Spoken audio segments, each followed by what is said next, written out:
You ready? I was born ready.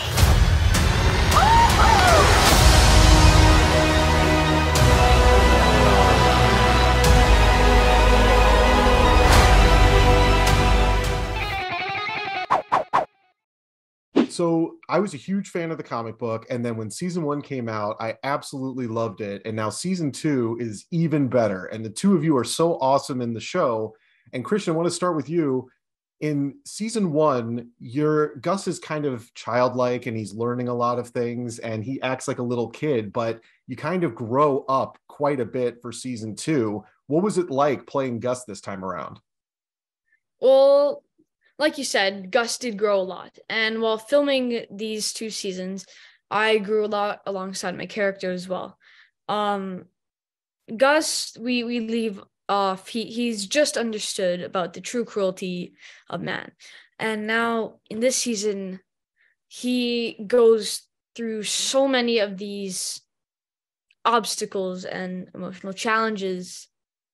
And it's really so cool to see that change on screen and how to essentially grow with my character and learn with my character and have those experiences. And Gus is very cool on his own, and now he gets to interact so much with Wendy. Now, Wendy is such a fun character, and it was very excited, Naledi, to see you in this role. And you kind of get to be a leader of all of the kids and stepping up quite a bit with all of these different personalities and things like that. How did you figure out how to play Wendy as a leader? Okay, well, how to figure out Wendy as a leader. I had a lot of great inspiration because I've grown up among a lot of strong women in my life, and like my mom, she's amazing. And I really kind of channeled them.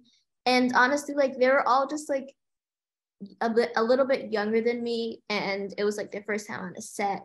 So I was like already kind of guiding them offset and kind of like helping sometimes when they were kind of like confused. So I immediately had a connection with them and was already kind of like helping them offset.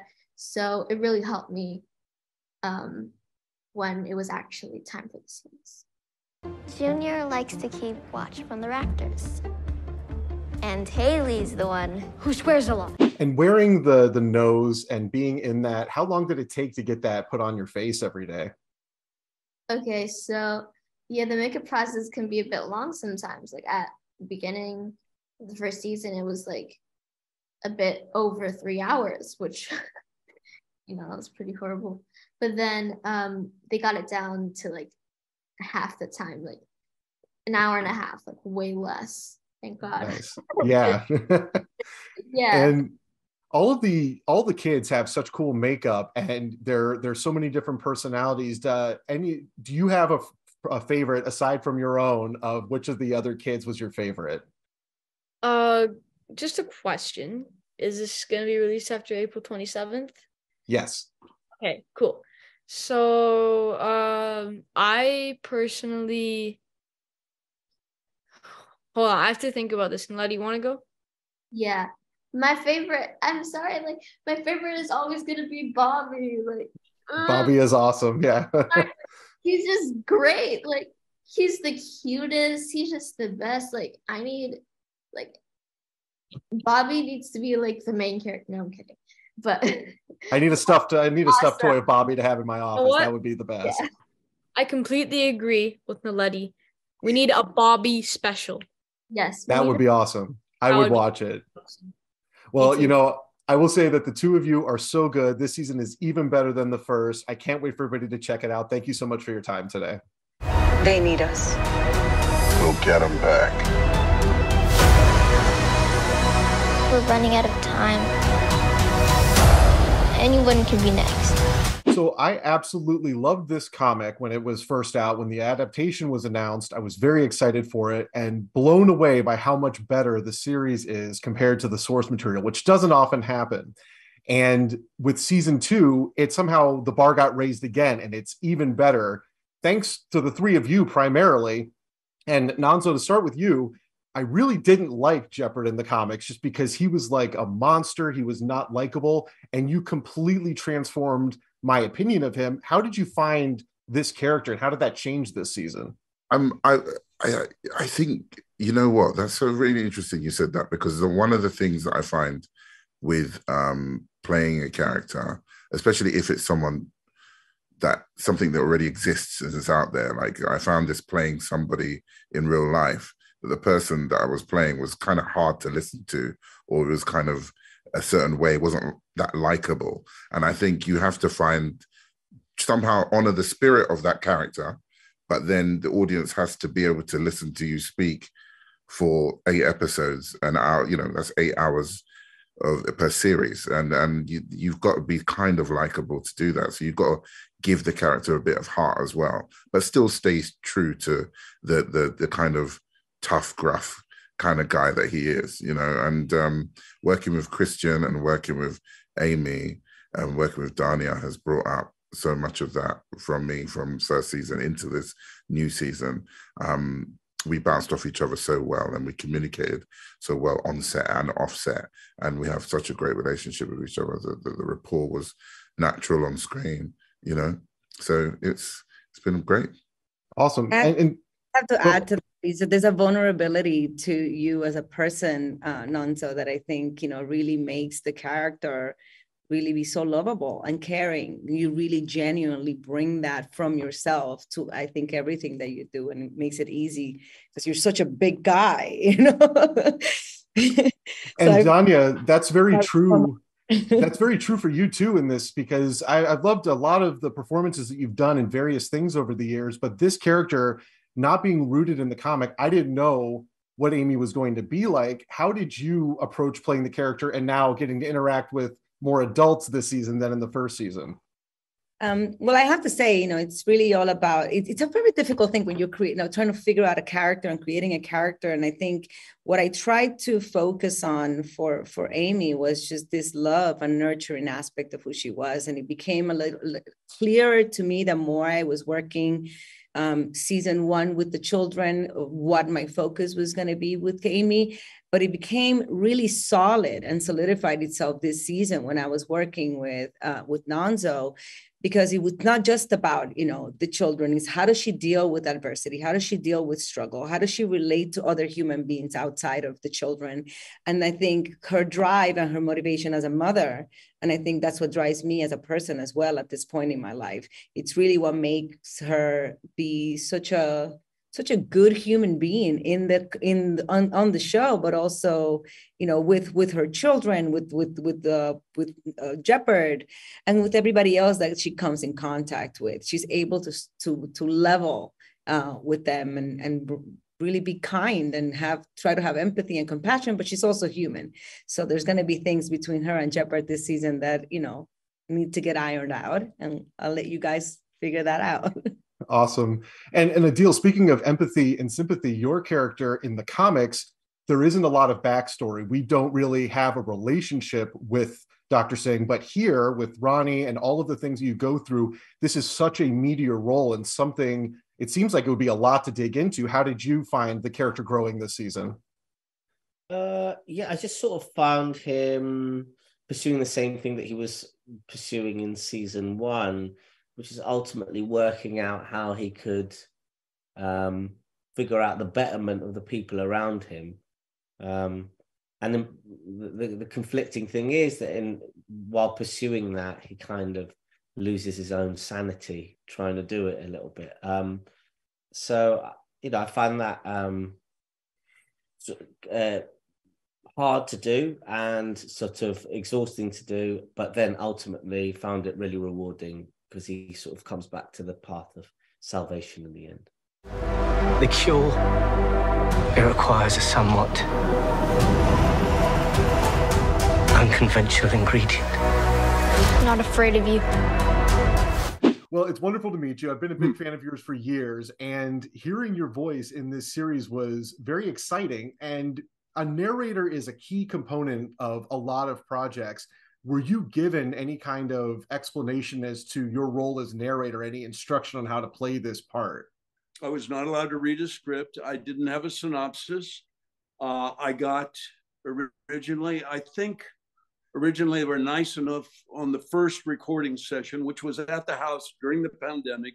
They shipped a portable recording operation on a big tripod, and it was a trunk about 3x4, and it opened up, and there's a screen in there, headphones, the microphone, and everything. And so they would project the video that I was narrating to. And they would also project the words on the screen. Plus, I had my papers that I had gotten. They were good enough to send me in those days the words 2 or 3 days in advance. Now I get them the night before. They're still not letting me know what's going on. So all I can do is imagine that if I was directing and we were in a pinch, here's the best I could do. And, you know, it's weird. I listen to it later and go, nah, could have done better, could have picked a better take, could have, you know. But people somehow really respect, you know, they really get it. And I'm surprised. Well, I think that it's something about, maybe it's the way that you delivered it. I don't know. Did you imagine yourself as a character? Were you acting as a narrator, or were you just kind of reading it and trying to get a feel for it? That's a really good question. I never thought about that, but I did feel, actually, now that I'm thinking about it, that I did feel I was part of it, that I was around the fringe. And maybe there's an abstraction here in that when you're an actor or a director or a producer, I'm part of a production, and you go on and on, like in a series where you're there 6 years of repetition, that you're behind the camera, you're in front of the camera. I mean, I've directed almost everything I've directed, I've been in. So it didn't matter to me whether I'm back there looking at the other actors and I'm not in that particular scene or what. But for me, there's a conversion there that's real easy. It doesn't matter where, you know, I'm going to be a bad actor no matter if I'm directing or somebody else is directing. And when you're narrating, it's you know, there's so many things that can be narrated, whether it's a commercial or a documentary, whatever it is. Now, this being a fictional piece, did you want to kind of approach that like you're treating it like a documentary, or are you telling it like a story to your kids or grandkids? No, I would actually imagine, I've said this several times, I realized today that what I was doing, that I'd get there and he'd say, you know, Jim Mickle, the director, would say, you know, try it again and do it quiet, like you're, you know, okay, now be angry, you know, and finally we'd leave the mic open and I'd say, let me do 10 readings, all different, without thinking about any of it. And you can pick portions of one, words of, you know, they can piece everything together later. I finally got to where I imagined people lined up on the wall in the room past the video monitor, and that I literally had to convince them of what I was saying. And that was the best answer for me. I'll find you.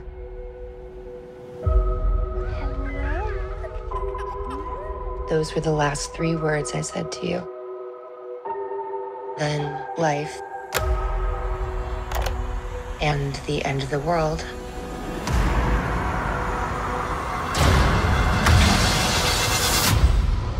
Had other ideas. So nice to meet you, Gus. How did you decide to change? Because the comic is dark and it is mature, and this kind of feels like it's more not all ages, but it feels like it's more inclusive and more of an adventure. How did you even find that tone when you were coming up with this? It wasn't an instant process, you know. But you know, for me, it started with I'm the same. I'm a big Lemire fan. I read this when it first came out, and I loved it. And that was in 2010 when there's so much dystopic kind of apocalyptic stuff. And then when I went back and reread it, probably around like 2016, 2017, I was just kind of going like, I feel like if you do this verbatim now, it's just going to feel dated because of, you know, the apocalyptic fiction that came out at that time. So just kind of started looking at it and going, all right, just shake those references out and what those look like. What is it? And you start to go, well, like, this is ultimately about a kid that grew up in this amazing environment, sort of the perfect, you know, Garden of Eden, everything, this natural world, everything about it. At the time, I was living in upstate New York and sort of living a life like that. And suddenly that just starts to go into the story, and you start to go, well, you know, there's not a lot of apocalyptic stories that are told through the point of view of this kid, you know, and especially him, and as sort of innocent as he was. So everything sort of branched out from that question of like the point of view of Gus. And it wasn't a conscious effort, I don't think, to say like, oh, we're going to make it brighter or more family friendly or something. I think it really came from, you know, this is ultimately Gus's story, and let's lean into the things that make it unique instead of sort of shying away from that. And because there's so many more kids, so many more hybrids this season, and the makeup and the effects work is so phenomenal, and these characters are so great. Was there ever any doubt that you were going to be able to tackle some of the story elements that maybe fans who haven't read the comics are not prepared for? Yeah, definitely. I mean, the challenge of all those kids and the challenge of that is incredible, you know, because it's hard when your series lead is, you know, is 9 or 10, and then, you know, suddenly it's 15 characters like that, and they're all in the same thing. So it gets very, very, very, very difficult to shoot. So there's definitely times where, especially early on, where you start to go like, just question every decision you've ever made and go, why did I do this? You know, the whole show is going to fall apart now because of our decision to put all these hybrids in it. But I think, you know, what is nice is that you did see a lot of people, like families, that really enjoyed season 1. And there's, I think part of that is, and this, again, some of it was design and some of it was just the story, was there are things I think that adults can appreciate, and there are things that, you know, the kids can appreciate, and things that if you're a teenager, you can. So that kind of became a part of it, where it was like, when we're telling the adult story, it can be the adult story, and it can be something they're going to appreciate, and vice versa. And I think those things can live together in the same story. Definitely. And the cool thing is that there's different characters interacting this season than they did in the first, and all of those pairings are really good.